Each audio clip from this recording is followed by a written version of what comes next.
बिस्मिल्लाहिर्रहमानिर्रहीम अस्सलाम वालेकुम and welcome to life in UK with Umme Hareem. 2024 में यूके के कौन-कौन से वीज़े लगेंगे और इन वीज़ों में डिपेंडेंट किस-किस वीज़ा के साथ अलाउ होगा, यानी फैमिली आप किस वीज़ा में लेके आ सकते हैं और किस वीज़ा में फैमिली यानी डिपेंडेंट बंद कर दिए गए हैं या बंद कर दिए जाएँगे।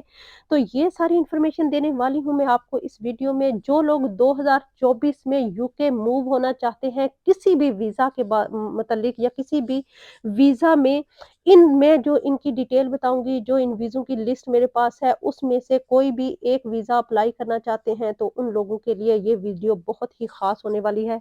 क्योंकि मैं आपको बताने वाली हूँ कि किस वीज़ा के साथ आप अपने डिपेंडेंट्स को लेके आ सकते हैं और किस वीज़ा पे नहीं लेके आ सकते। इसके साथ-साथ मैं आपको बताने वाली हूँ कि आपको मिनिमम सैलरी कितनी मिलेगी और आपको हेल्थ सरचार्ज यानी एनएचएस की पर ईयर कितनी फी पे करनी पड़ेगी। तो अभी तक अगर आपने मेरा चैनल सब्सक्राइब नहीं किया तो जल्दी से कर लीजिए और बेल आइकन को प्रेस कीजिएगा ताकि आने वाली हर नई वीडियो आप तक बआसानी पहुंच सके और आप अपनी अब सारी रिक्वायर्ड इंफॉर्मेशन मेरे व्लॉग से ले सकें। तो अभी चलते हैं वीडियो के टॉपिक की तरफ। जल्दी से चैनल को सब्सक्राइब कर लीजिए।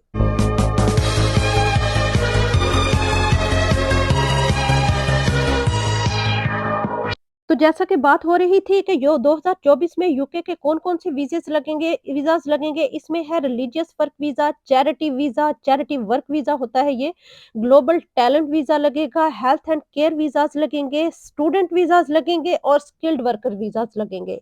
ये वो सारे वीज़ाज़ हैं जो 2024 में लगेंगे और बहुत ज़्यादा लगेंगे। और इसमें एक और वीज़ा है, वो है कंस्ट्रक्शन वीज़ा, यानी ये भी स्किल्ड वर्कर्स में आता है। स्किल्ड वर्कर में इसमें आपकी एक ख़ास स्पेशलिटी है कि इस कंस्ट्रक्शन बहुत ज़्यादा होने वाली है यूके में 2024 में। तो आप इसके लिए तैयार रहें, प्रिपेयर कर लें अपने डॉक्यूमेंट्स। अगर आपके पास कोई प्रूफ है, कोई आपके पास करैक्टर सर्टिफिकेट है, कोई आपके पास एक्सपीरियंस सर्टिफिकेट है या लेटर है, तो वो सारे डॉक्यूमेंट्स रेडी कर लें अपनी फाइल को बेहतर बनाने के लिए, ये वीज़ा अप्लाई करने के लिए। तो अब हम चलते हैं, इन सारे वीज़ाज़ को मैं थोड़ा-थोड़ा सा आपको बताऊँगी कि कौन से वीज़ा की क्या रिक्वायरमेंट्स हैं और किस वीज़ा के साथ आप डिपेंडेंट लेके आ सकते हैं और किस वीज़ा के साथ नहीं लेके आ सकते और आपको कितने हेल्थ सरचार्ज पे करने पड़ेंगे और आपकी मिनिमम सैलरी क्या होगी, ये मैं आपको बताऊँगी वीडियो के एंड पे। तो सबसे पहले आ जाते हैं वर्क वीज़ा की तरफ, वो वर्क वीज़ा जो रिलीजन पे मिलता है। जी हाँ जी, इसको रिलीजियस वर्क वीज़ा बोलते हैं। ये दुनिया के तमाम मज़ाहब के लोग यूके के लिए रिलीजियस वीज़ा अप्लाई कर सकते हैं। इन मज़ाहब में मुसलमान, हिंदू, सिख, ईसाई और बुद्धिस्ट शामिल हैं और बाकी भी दुनिया के किसी भी मज़हब के लोग ये वीज़ा अप्लाई कर सकते हैं। इसमें वीज़ा की कोई फ़ीस नहीं है सिवाय 10 पाउंड के। जी हाँ, वो भी एप्लीकेशन फ़ीस है जो आपने सबमिट करवाते हुए 10 पाउंड पे करने हैं। इसके अलावा कोई और फ़ीस नहीं है और इस वीज़ा में आप अपनी फैमिली यानी अपने डिपेंडेंट्स को साथ लेके आ सकते हैं। दूसरे नंबर पे आ जाता है हेल्थ एंड केयर वीज़ा। इस वीज़ा पे सबसे ज़्यादा लोग यहाँ पे यूके में आए पिछले 2 सालों में, 3 सालों में अगर आप पीछे मुड़ के देखें तो धड़ाधड़ इस पे वीज़ाज़ लगे थे और लोग अपने 3-3, 4-4, 5-5 डिपेंडेंट्स को इस वीज़ा पे लेके आए थे। बल्कि यूँ कहा जाए कि इस वीज़ा का मिसयूज़ किया गया। बहुत सारी कंपनीज़ ने लोगों को वीज़ाज़ बेचे, लोगों को वर्क परमिट बेचे ये हेल्थ केयर वीज़ाज़ के। अब उनका बल्कि क्रैकडाउन भी शुरू हो गया है। तो इस वीज़ा के लिए अब होम ऑफिस ने बहुत ही कम कंपनीज़ को अलाउ किया है, उनको स्पॉन्सरशिप दी है कि आप लोग, वो भी ट्रस्टवर्दी कंपनीज़ हैं, ट्रस्टवर्दी स्पॉन्सर्स हैं जिनको ये अलाउ किया है कि आप हेल्थ एंड केयर वीज़ाज़ अभी भी अलाउ कर सकते हैं, इश्यू कर सकते हैं, दे सकते हैं। सुनने में ये आया है कि इस वीज़ा पे अब डिपेंडेंट अलाउ नहीं होंगे। अप्रैल 2024 से ये डिपेंडेंट्स बंद कर दिए जाएँगे। उससे पहले अगर आप हेल्थ एंड केयर वीज़ा भी लगवाते हैं तो उसमें आपके डिपेंडेंट्स आपके साथ अलाउ हैं, तो जल्दी कीजिए अगर आपने ये वीज़ा अप्लाई करना है तो। इसके बाद आ जाते हैं स्टूडेंट वीज़ा पे। तो नेक्स्ट स्टूडेंट वीज़ाज़ भी बहुत सारे लगने वाले हैं 2024 में, लेकिन इसका क्राइटेरिया थोड़ा-सा सख्त कर दिया गया है, थोड़े से रूल्स इसके लिए सख्त कर दिए गए हैं।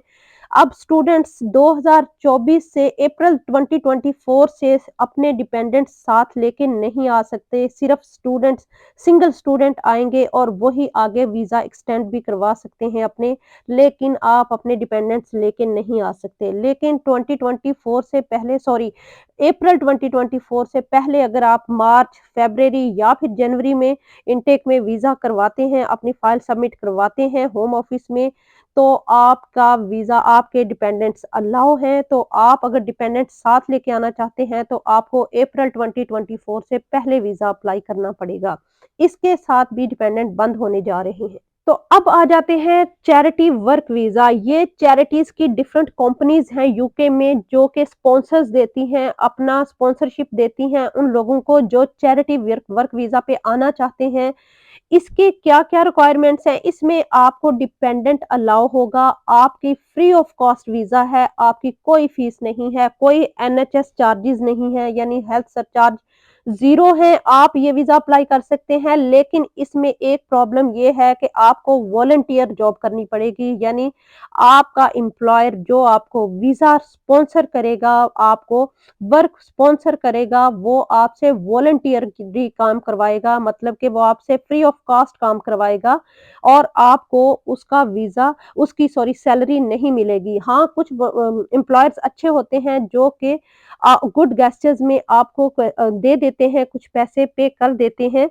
लेकिन इसके साथ-साथ अब आपके ज़हन में क्वेश्चन आ रहा होगा कि हमारा गुज़ारा कैसे होगा? तो जी, उसके लिए आपको 20 आवर वर्क अलाउ होगा, लेकिन इस तरह की टाइप की ही कंपनी में, किसी में जिसमें आप उसके आपको पे किए जाएँगे, यानी 20 आवर्स आपको सिर्फ़ जिस तरह से स्टूडेंट्स को सिर्फ़ 20 आवर्स अलाउ होता है और इसके अलावा वो काम नहीं कर सकते, इसी तरह से इसमें आपको 20 आवर्स पेड काम है, आप कर सकते हैं, यानी उसकी आपको सैलरी मिलेगी। बाकी जितना भी आपका एम्प्लॉयर आपसे वॉलंटियरी काम करवाएगा, उसके आपको पैसे नहीं मिलेंगे। फ्री ऑफ कॉस्ट वीज़ा है, हेल्थ सरचार्ज ज़ीरो है, वॉलंटरी जॉब है जिसमें आपको पैसे नहीं मिलेंगे, 20 आवर्स वर्क अलाउ होगा जिसके आपको सैलरी पे की जाएगी, एजुकेशन नहीं चाहिए। ये इस वीज़ा की सारी डिटेल है, तो अगर आप अप्लाई करना चाहते हैं चैरिटी वर्क वीज़ा तो आप इस तरह से अप्लाई कर सकते हैं और ये आपकी उसकी आपको ये उसके बेनिफिट्स हैं। अब आ जाते हैं अपनी नेक्स्ट वीज़ा कैटेगरी की तरफ, तो ये है जी ग्लोबल टैलेंट वीज़ा। इसमें आपको ये स्किल्ड वर्कर वीज़ा है बेसिकली। इसके साथ आपके डिपेंडेंट अलाउ हैं, यानी आप अपनी फैमिली को साथ लेके आ सकते हैं। इसमें ये कौन से लोग आ सकते हैं इसमें? ये स्किल्ड वर्कर्स, जैसे अगर आप ड्राइवर हैं, आप शेफ़ हैं, आप डांसर हैं, आप जिम अच्छा करते हैं और इसके साथ-साथ और भी बहुत सारी स्किल्स हैं इसमें, उसकी एक पूरी डिटेल दी हुई है www.gov.uk की वेबसाइट पे, तो वहाँ पे जा जाके आप स्किल्ड वर्कर वीज़ा लिखेंगे तो उसमें उसकी सारी डिटेल लिखी हुई है। आप यहाँ पे जाके चेक कर सकते हैं और आप अप्लाई कर सकते हैं अपने इस वीज़ा को। इसमें आपके लिए जो सबसे अच्छा बेनिफिट है वो ये है कि आपको वर्क अलाउ है, फुल टाइम आप वर्क कर सकते हैं। सिर्फ 2 वीज़ाज़ ऐसे हैं जिसमें हेल्थ एंड केयर वीज़ा और स्टूडेंट वीज़ाज़ के साथ स्टूडेंट वीज़ा, ये 2 वीज़ाज़ हैं जिसमें अप्रैल 2024 में आप इसके साथ अपने डिपेंडेंट नहीं लेके आ सकते। बाकी जितने भी मैंने आपको वीज़ाज़ बताए हैं, उसमें आप अपने डिपेंडेंट्स को साथ लेके आ सकते हैं। तो अब आ जाते हैं जी सैलरी की तरफ। पहले ये सुना गया था कि सैलरी 38,700 कर दी गई थी, लेकिन अब वो कम करके 29,000 पाउंड कर दी गई है। तो ये आप इस पे खुश हो जाएँ क्योंकि ये सैलरी आसानी से हर कोई अफ़ोर्ड कर सकता है, जिसकी वज़ह से बहुत सारे स्पॉन्सर निकलेंगे और बहुत सारे एम्प्लॉइज़ आपको स्पॉन्सरशिप दे सकते हैं। तो ये भी अभी कन्फर्म नहीं है, हो सकता है अभी तक तो ये वही पुरानी सैलरी ही चल रही है, उसी पे वीज़ाज़ लगेंगे जो कि 26,200 पाउंड थी। अब ये बढ़ा के 29,000 कर दी है, लेकिन अभी इसका कंफर्म नहीं है, ये भी अप्रैल 2024 में ही पता चलेगा कि ये इंक्रीज़ की है या नहीं। जिन वीज़ाज़ के साथ आपको हेल्थ सरचार्ज पे करने हैं, उनकी पहले फीस थी 625 पाउंड, लेकिन अब वो बढ़ाकर जो है 1035 पाउंड पर ईयर कर दी गई है। तो ये याद रखिएगा, ये वीज़ा आप जो है आप जब हेल्थ एंड सरचार्ज पे करेंगे, अगर आपका 2 साल का वीज़ा है तो आपको 2 साल के हेल्थ सरचार्ज पे करेंगे पर पर्सन, तो वो है 1035 पाउंड पर ईयर। तो मुझे उम्मीद है कि आपको आज की मेरी वीडियो अच्छी लगी होगी। अगर अच्छी लगी है तो चैनल को सब्सक्राइब कर लीजिए, लाइक कीजिए, वीडियो को शेयर कीजिए और कमेंट बॉक्स में अपनी क्वेरी ज़रूर बताइएगा। तब तक के लिए अपना ख्याल रखिएगा, दुआओं में याद रखिएगा। फ़ी अमानिल्लाह।